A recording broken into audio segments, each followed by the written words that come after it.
Olá pessoal, tudo bem? Eu sou Reiner Requião, esse é o canal da S Reiner, um espaço dedicado à estatística, à ciência de dados, à inteligência artificial. Hoje a gente vai seguir aí com a série de vídeos sobre lógica de programação, tá certo? Então nessa segunda aula a gente vai entender um pouco, né, de forma bem rápida, de como o programa vai nascer, né, a estrutura que ele tem que ter, da ideia da cabeça até a execução, coisa, né, bem curta. Vamos lá? Fica com a gente. Então, pessoal, né, seguindo aqui na apostila, no desenvolvimento dos programas, tá bom? Uma etapa essencial dele é começar com a definição do problema, tá? Lógico, Reiner, tem que começar com uma definição, mas assim, muita gente começa a digitar, né, sou professor de lógica de programação, já querendo que o programa faça, né, uma ideia, né, um ponto que não, ele tem que calcular isso, gente, a gente tem que ter a definição do problema. Quais são as informações que a gente precisa? Quais são as entradas, né? O que eu preciso obter como saída? A saída tem que gerar que resultado para mim? Então, assim, eu quero calcular a área debaixo de uma curva. Assim, como é que eu vou botar? Vai ser só uma frase? Eu vou botar um gráfico mostrando? Eu vou querer mostrar a área seccionada? Então, eu tenho que ter clareza do que eu quero na saída. Então, a gente acaba perdendo muito tempo programando, tá certo? E aí, a gente pode, claro que a gente pode ajustar, tá bom? Mas geralmente quando a gente tem clareza do que quer, a gente pronto, resolve, e aí a gente pode melhorar, tá bom?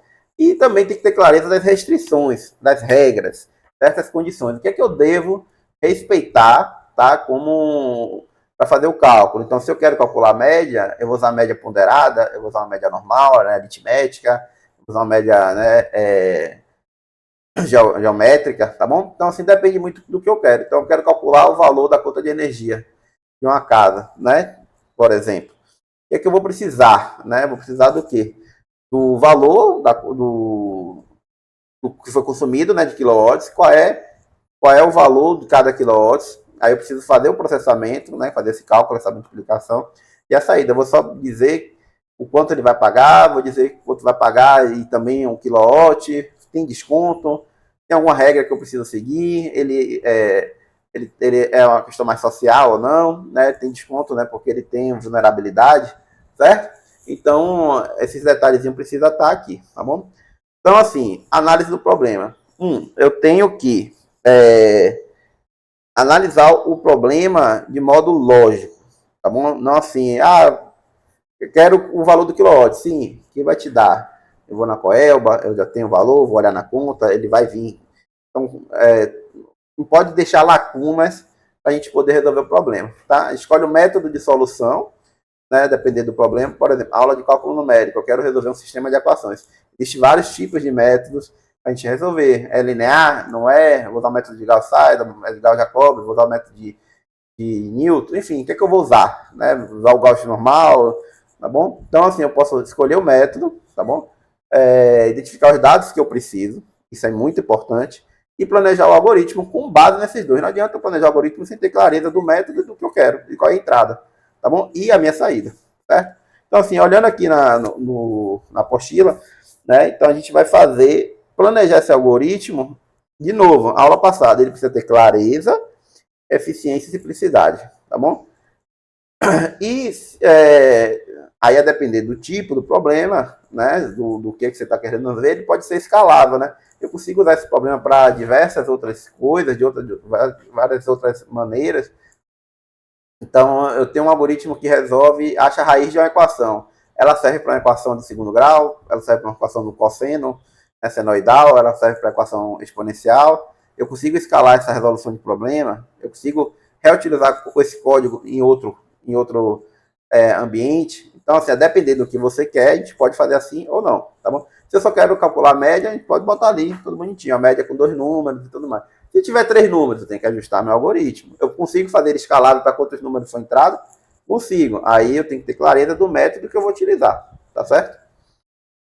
A programação em si, pessoal, a linguagem de programação, aqui no curso eu vou focar mais no Python, tá bom?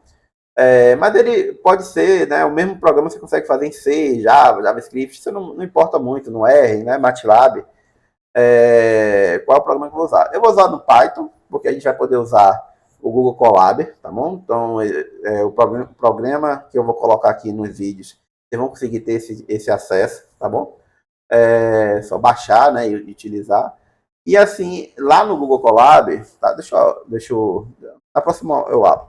Lá no Google Colab, ele não precisa de compilador no nosso computador, né? Vai ficar tudo online. Então ele facilita. Mas se você estiver usando num desktop, né, no CC Online, então você tem que fazer um local que tem a linguagem de programação, tem que ter um compilador e vai interpretar aqueles códigos, né, o robozinho, né, vai interpretar aqueles códigos e vai rodar, e ele já vai dar a parte de debug, né, ele já vai verificar os erros e vai te dar essa mensagem. Então é muito comum, né, a primeira programação, esse vetor estourou, isso aqui, essa entrada de dados não existe, né, então ele vai botar numa linguagem de máquina, né, padrão, excedeu o limite, tá? E aí vocês vão utilizar esses erros para poder tirar os erros do programa e compilar de novo, tá bom? Os nomes das variáveis, tá bom? Então botei lá N1 e N2, a nota. Seria até melhor ter colocado nota 1, nota 2 no programazinho de média, né? Então, esse aqui eu botei N1, né? Mas não fica claro o que é N1, o que é N2, né? Então, como é que eu vou saber aqui? Tá bom? Então, seria interessante para mim botar nota 1, nota 2 aqui, assim como média, está bem claro que é média. Certo? Então, o nome das variáveis é interessante utilizar nomes que sejam bem claros, que entenda, não adianta botar A, B, C, D, E. Sim, tem alunos que botam só X, Y, Z, W, vai botando X1, X2, né? Às vezes sem saber se é aquilo, sem ter uma noção daquele programa. E tem que ter comentário, pessoal. Um bom programa tem que ter comentário, certo? Então, assim, cada sessão tem que estar comentada. Vocês podem botar algumas simbologias para definir, eu estou fazendo essa resolução, estou fazendo a de cá, e seccionar o problema, tá bom? E fazer a secção de teste. Deixa eu só mostrar um aqui, ó. Vou botar lá aqui no final da apostila. Aqui é um problema de equação de segundo grau, que depois a gente vai fazer direitinho. Mas veja que aqui é um exemplo, um pouco comentário, tá vendo? ABC, porque os parâmetros da equação de segundo grau é ABC, então ele está assim, né? Tá certo. Aí a variável aqui está delta, tá vendo? Porque a gente vai precisar dela. E aqui é raízes. Certo? Esse mesmo programa, eu já consigo...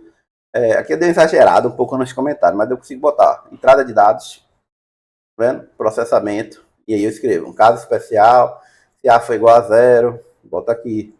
Nesse caso a gente vai ter essa resposta, tá vendo?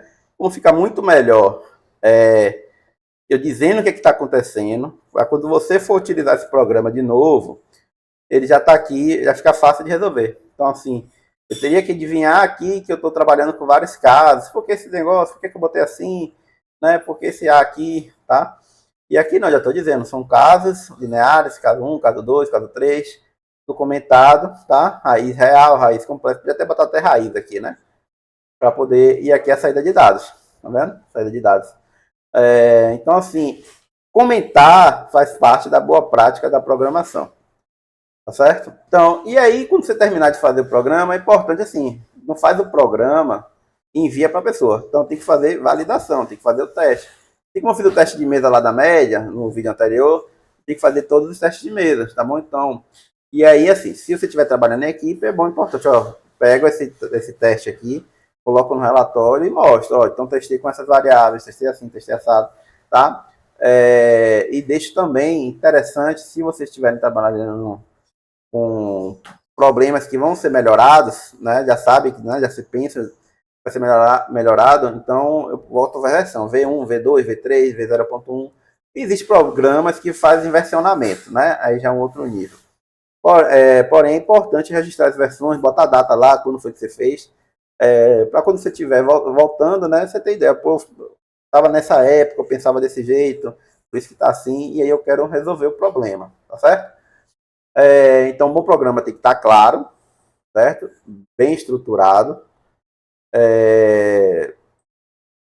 comentado, super importante, né? Bem estruturado, né? Cada sessão, início e fim, bom, claro, e tem que ser sustentável, né? Ele é capaz, sustentável aí, de evoluir sem perder o seu desempenho. Então, consigo colocar esse programa em outros, né? Consigo fazer uma leitura, eu consigo utilizar esse código para outro. No caso do segundo grau ou da média, não é tanto, mas assim, como eu falei, se eu tenho um problema para resolução de achar raízes, eu posso botar ele de uma forma que, independente da função, ele vai achar raiz. Tá? Claro, tudo tem sua restrição, mas aí você coloca, não achou raiz por causa disso, ou já deixa para claro para o usuário que for utilizar, e tem uma limitação ali, tá certo? Então, é importante, como eu falei, tem entrada de dados, bom, que é como a gente entende o problema, né? Todas as informações que vai alimentar o algoritmo, aí ele tem um processamento, naturalmente já faz esse processamento implícito. Hoje em dia, com a inteligência artificial, muitas vezes a própria inteligência ela já vai preencher as lacunas que a gente deixou, tá bom? Então, já facilita bastante, porém, se ela vai preencher com base em algum histórico, em alguma vivência de outra pessoa, né, de alguns códigos que já estão na internet, enfim. E ela pode preencher errado, né? Não necessariamente vai preencher do jeito que a gente quer. Então, é sempre interessante ao usar a inteligência artificial, já deixar tudo bem certinho, tá bom? Então, ela pode preencher algumas coisas, e aí você verifica, não, ela preencheu assim, não, ela pensou nesse jeito, tá bom para mim, tá bom? E a saída de dados, que é como a gente vai externalizar, né, aquele resultado. Bom, pode ser impresso, pode ser enviando uma planilha, pode ser fazendo a planilha e enviando para outra pessoa, né, pode ser a saída daqui para entrar em outro programa, certo?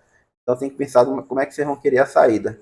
Não é só mostrar ali na tela. Então, às vezes, tem equipe só para pegar a parte de entrada de dados, vou tratar todos os dados, deixar tudo bonitinho para uma outra equipe trabalhar. A equipe já vai trabalhar com aquelas entradas todas bem tratadas. E a saída também é a mesma coisa.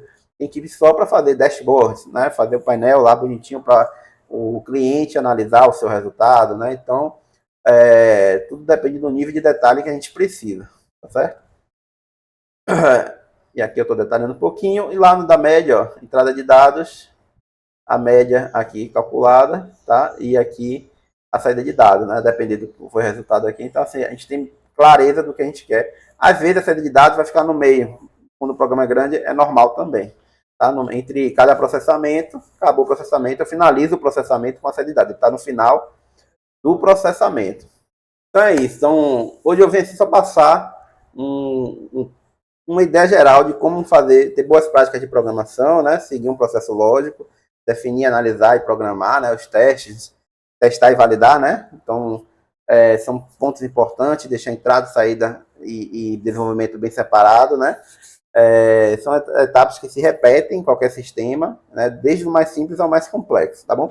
Então, na próxima aula, vamos dar um passo a passo já no computador, né? Eu sei que vocês já estão ansiosos, né? Mas eu acho importante dar essa fala aqui inicial, tá bom?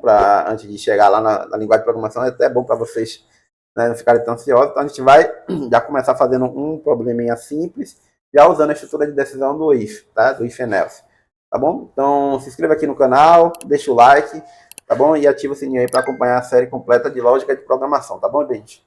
Até a próxima.